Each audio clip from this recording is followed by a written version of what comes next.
جو کشمیر پہلگام میں جو پاکستان سے آئے ہوئے دہشت گردوں نے وہاں پر جو معصوم ہندوستانیوں کا قتل کیا، جس کی وجہ سے ہم دیکھتے ہیں کہ 27 ہمارے ملک کے شہری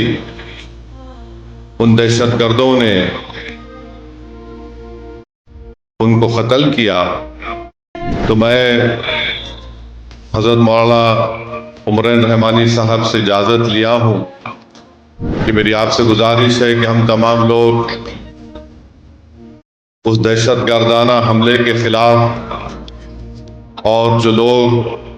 وہاں پر مارے گئے ان سے اظہار تعزیت کے لیے اگر ہم 1 منٹ کے لیے کھڑے ہو جائیں تو بہت اچھا ہوگا۔